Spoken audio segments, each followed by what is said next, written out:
Even though I watched so many videos like this that were like, you know, it takes a while, have patience, I was like, yeah, I get that. But also mentally in my head, I was like, okay, so when are some times I can free up to have like an offer call? Like, you know, I feel like we all go into it with like this certain level of delusion that just very quickly gets extinguished for most of us.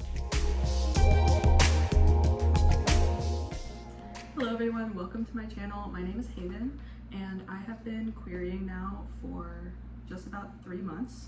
So I wanted to come on here and make a video about my experience and maybe some tips and tricks for those of you who are also in the query trenches. I don't really want to call this like a guide or anything because Lord knows I have not had that much success, but I find it really comforting to come on here and see who else is also querying right now and who is currently going through this process, just so I can like follow along and root for them and watch their success. And it just feels really nice to have like a sort of little community of people who are all experiencing this really awful thing. So I wanted to just go ahead and bite the bullet and make my own video.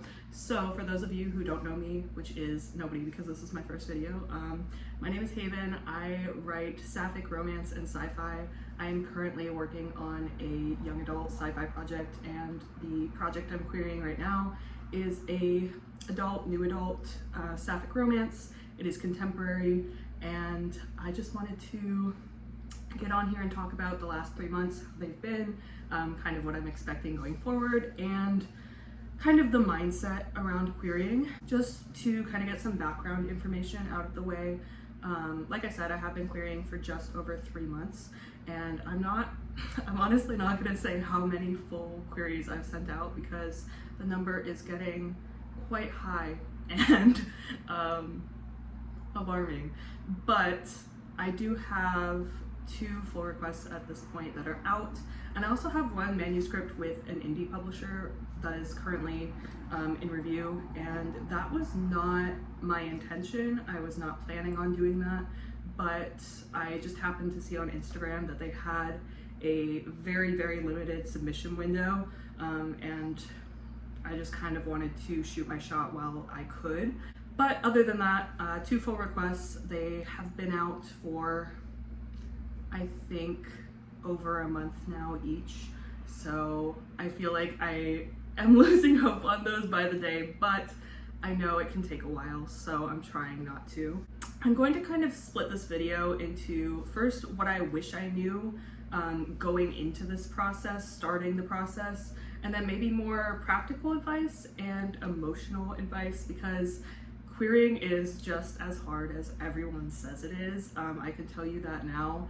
I really was watching these videos and I was like, yeah, you know, it seems like a tough process, but I'll be fine. Like I wasn't worried going in, and I feel like really over the last 3 months, the emotional roller coaster of querying has affected me more than I expected it to.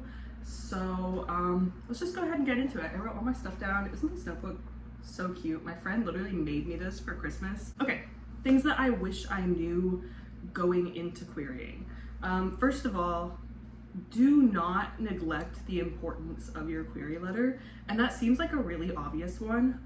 I'm not saying that I didn't put any time or thought into my query letter before starting, but I kind of put less importance on the query letter than I did on my actual writing. And I feel like a lot of people, a lot of writers specifically, have this same mindset where, you know, like your actual writing and the pages you would think are more important than the pitch letter that you're sending.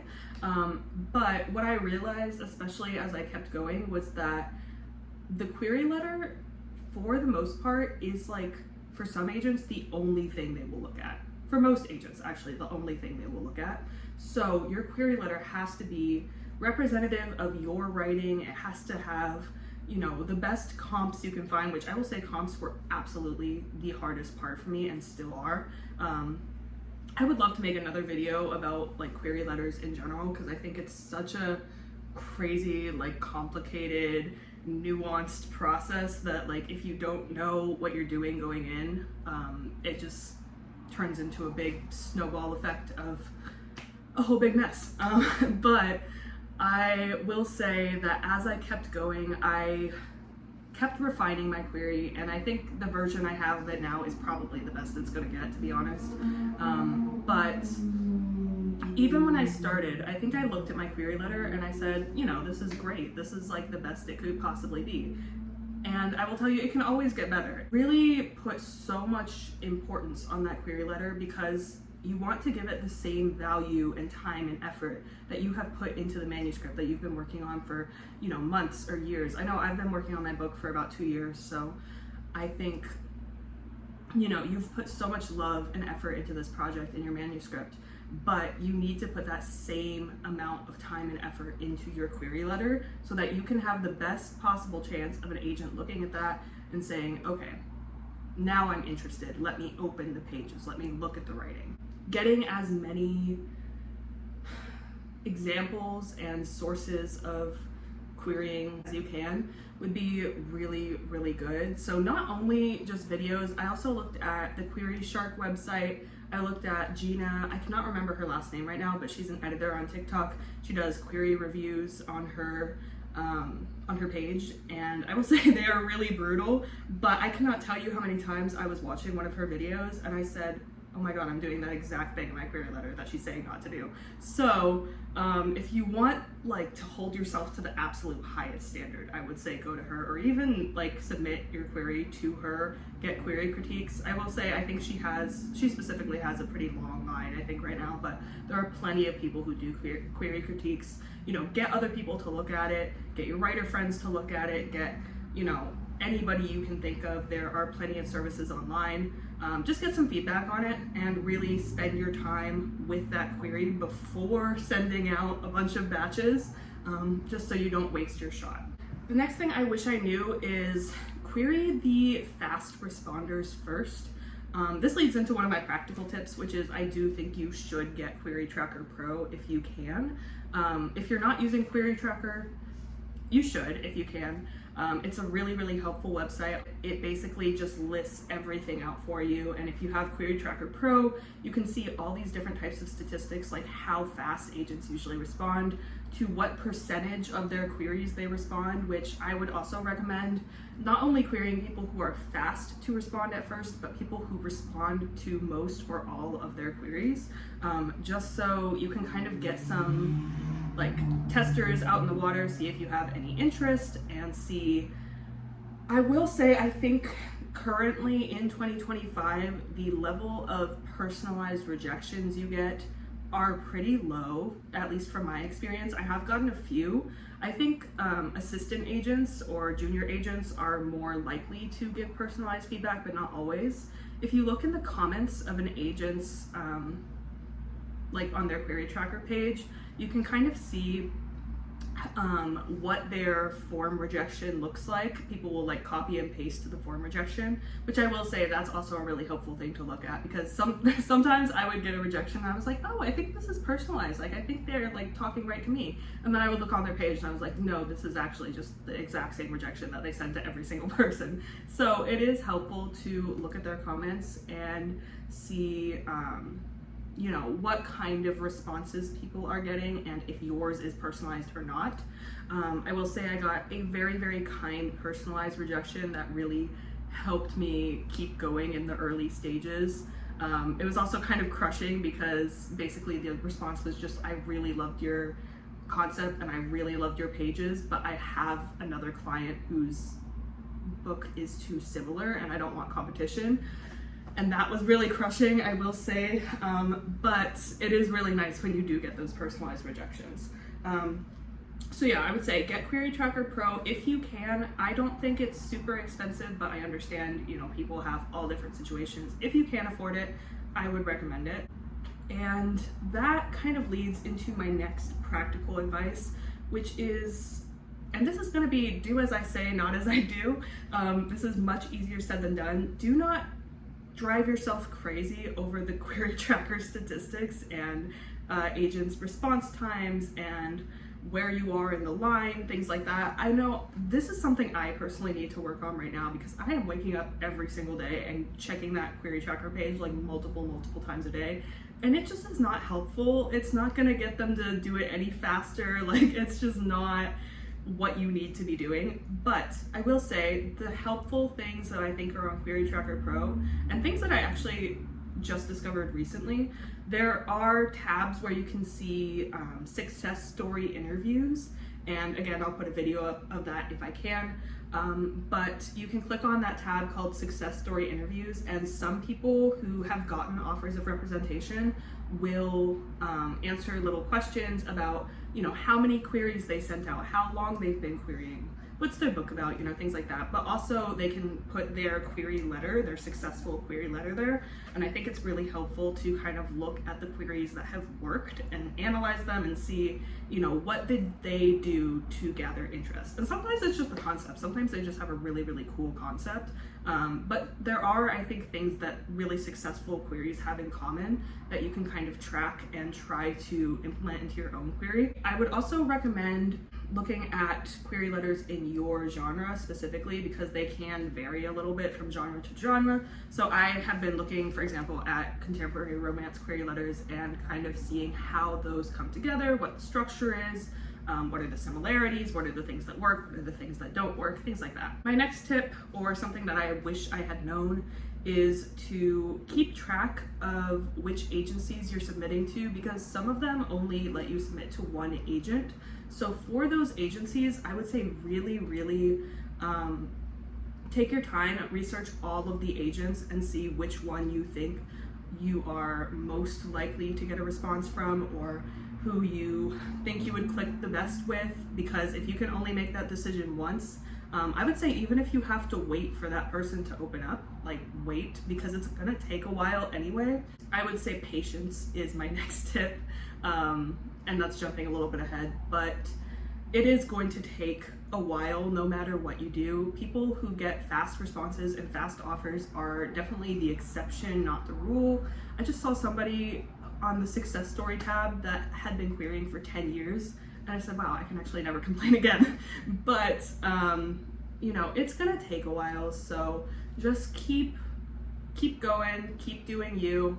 I think the most common advice I have seen from other videos like this is to work on your next book, your next manuscript while you are querying. And, you know, I would have done that anyway. I'm in my MFA program right now, and we have a novel workshop in the fall that I already have to start a novel for. So, you know, I would have been working on my novel either way, but it is kind of helpful to, you know, keep going with other projects, keep that momentum, distract yourself in any way possible from thinking about the queries that are out and the rejections and everything that's going on. So yeah, have patience and keep track of those agencies, make the best decision for yourself. Make a little spreadsheet, make a document, whatever you have to do to kind of stay organized and keep track of what you're doing. Query Tracker Pro is one I already mentioned, so I would definitely say get it if you can. And don't obsess over the stats, but do use them, you know, practically and usefully to your advantage to see who replies the most, who replies the fastest, who is active on Query Tracker. I usually sort by like date last replied, so I can see who is actually going on it and who is not. I will say that isn't always 100% your best bet, because the very first pull request I got was by somebody who had like a 1.7% request rate or something, and who had not been active in ages. So I was really not expecting that to pan out at all. I think I was like the only full request she's done in like the last several months. So I will say that's not always your best bet of who to query, but it can be helpful at least just to get quick responses and see what the interest is, if there's any personalized feedback, things like that. Manuscript wish list, I would also definitely recommend, just to kind of go through agents' profiles, but it is really helpful to see kind of what people are looking for. Some people will give really personalized examples. Like for example, the second person that I got a full request from I kind of knew was a shoo-in just because the things on her manuscript wish list were so specific to what my book was. And I really hadn't seen like that specific of a combination of just exactly all the boxes my book was hitting. So I was really excited to find her. But I will say, again, this is the same sort of thing. It doesn't have to mean that you only query people with really personalized requests on there. You can also query people that are just more generally looking for your genre or for something in the lines of what you have written.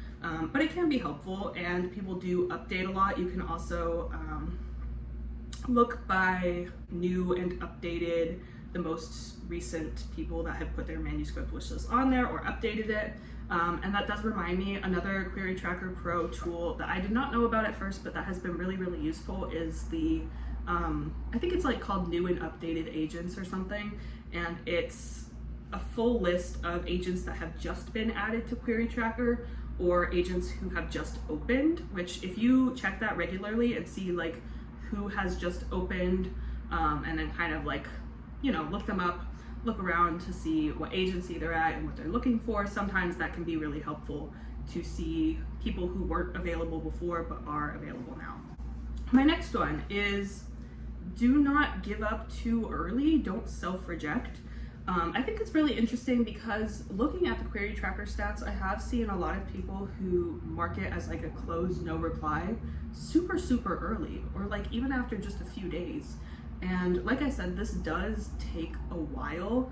I think we're all kind of, maybe not all of us, I know I was kind of going into it expecting it to be faster. Even though I watched so many videos like this that were like, you know, it takes a while, have patience. I was like, yeah, I get that. But also mentally in my head, I was like, okay, so when are some times I can free up to have like an offer call? Like, you know, I feel like we all go into it with like this certain level of delusion that just very quickly gets extinguished for most of us. So I would say do not self-reject, don't give up too early. I have seen people get agents after 6 months, after a year, after 2 years. You know, keep going. Obviously, with more books that you write, do not devalue yourself as a writer. And this gets into emotional advice too, but definitely don't devalue yourself as a writer just because you are getting rejections. Think of, you know, the full scope of things and how many reasons people might have to reject you that have nothing to do with the quality of your writing or the quality of your story. I know I specifically kept having to remind myself, because I really do like my manuscript and I like the book that I've written. I think it's really good. You know, not to sound conceited, but I really like my book, and I don't think it's perfect. I feel like as a writer, you kind of know when you are at that point. You know if it's too early to query, you know if your manuscript is ready or not, or at least you kind of have a sense of it. And I definitely had a sense that my manuscript was really clean, really polished. I edit very, very thoroughly. And yeah, just don't give up, especially not too early. Have patience. Know that people take a while. I have seen people get requests after like over 100 days.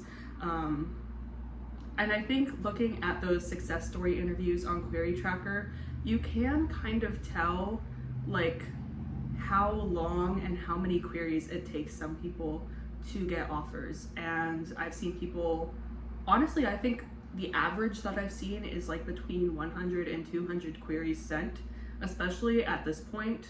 I think it's kind of difficult because a lot of the query like advice videos are from the last couple years, and 2025 specifically is, I think, probably the hardest landscape ever to query in. One of my professors at my MFA program said that like live pitching is becoming more and more like the only, or one of the only ways that you can actually land yourself a shot with an agent, which might be true, but I have seen people on Query Tracker get offers, you know, every week. So it does happen. I don't think you necessarily need or have to go pitch live to an agent to give yourself a shot. It definitely gives you a better shot, but I just think it's a lot more difficult now than it used to be, and you can't put your value as a writer on the state of querying and the state of publishing and all these, you know, really honestly horrible things that are going on with the state of the publishing industry. So yeah, that was kind of an aside, but you get what I mean. Now, on the other side of that, I think balancing your confidence with realism is also needed. Like I said, I redid my query letters so many times over the last 3 months, and I think if I had stayed like really arrogant and thought that I had the perfect query letter right to begin with, I would not have gotten some of the requests that I did, because one of the, I think, like major changes that I made to my query letter early on, the very first query I sent after that, like after that revision, immediately got a request. So I do think changing it and staying realistic, you know, looking at your opening pages, maybe if you don't think your opening pages are as strong as they could be, or if you could change something. Don't get too set in your ways to make a change. I think as writers, we also always want to be growing and evaluating ourselves and looking at areas and flaws and things that we could do better. So, or at least I am. I'm definitely a perfectionist. But staying realistic and realizing that maybe you should switch up your materials. Maybe something isn't working. Maybe there's something that you've overlooked. And again, I think in that sense, getting other people to evaluate your query letter in your first couple pages can be really, really helpful. And moving into the last couple of emotional tips, this is going back to the confidence. I think if you get to a point in querying where you are doubting yourself as a writer, you're doubting your project, you're thinking, you know, I've gotten so many rejections, nobody wants to read this, maybe what I've written is just not that good, I think you should reread your manuscript. And this is something that I did after maybe like 2 months, because I hadn't actually looked at my pages and my manuscript in a while at that point. It becomes such like a robotic process. You're just like copying, pasting, and like sending out these chunks of text that you like that don't even have any meaning to you anymore because you've seen them so many times. But if you actually take some time apart from your manuscript and then go back and reread it, I know personally I really love what I've written, so I was just reading it and enjoying it, and I was like, this is a book I would want to read, and I think I'm really proud of the work that I've done. So it can kind of, you know, if you are in that boat where you like what you've done and you're proud of what you've done, it can give you like a little boost to say like, yeah, look at this, I wrote an entire book, because I feel like that also gets a little tamped down in your spirit after a while. And get outside feedback. I went back to my beta readers and I was like, hey, this doesn't suck, does it? Like this was a good book, you enjoyed it. Like honestly, you can be real with me. And everybody reassured me, like, you know, this is something that I really enjoyed and would like to see on the shelves. So I think just getting some reminders that you are not a bad writer and it's not a reflection of you, the querying process, can really help boost you back up. I think my last tip is just to stay in conversation with people, which is really the reason why I'm making this video in the first place. I think joining the conversation in the community of people that are querying, people who understand what you're going through, because like I said, it really, really does suck. It can be really helpful just to have people around you. I know I have a friend in the MFA program who has graduated who was also querying. It was nice to talk to her. And she actually did get an offer, which I'm really, really happy for her. But then I was like, damn, now I'm in these trenches alone. But it is really helpful just to look around and know that you are not the only one. There are so many people who are going through this process, and you know, maybe at the end of it, people will switch to self-publishing or indie publishing, or maybe they'll get an offer, and then you have to do this all over again when you go on submission. But it is really helpful, I think, just to know that you're not alone and that there are so many other people in the exact same boat. If nothing happens this first time around, so much of it is based on luck, and so much of it is based on numbers and timing, and not a reflection of you as a writer. So, you know, it might be your second book that gets an offer, it might be your third, your fourth, your fifth, hopefully not like your 10th and beyond, but just keep writing. Know that traditional publishing is not a reflection of you. I've said that so many times, but it honestly is true. Anyway, I think that is about all I have for this preliminary querying video. I really am excited to make more videos over the next couple of months. I have some ideas. I definitely want to make some Pride book recommendations. I think I want this to be a channel where I talk about reading as well as writing. And I'd also like to do like some editing videos. I've seen some really cool line editing videos by people like Chris Fajardo and other people online who show examples of like line editing their own work, and that's something I've been really into. So, you know, I've got that. I've got a couple other ideas for what I'd like to make content about going forward.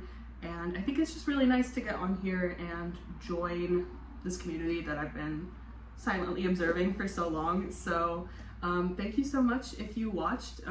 Please subscribe. I am going to have more videos out this month, next month, as many as I can manage. So I am excited to see you there, and leave a comment if you enjoyed. I'd love to get to know anybody who watched this video or chooses to subscribe, and I will see you in the next one. Bye.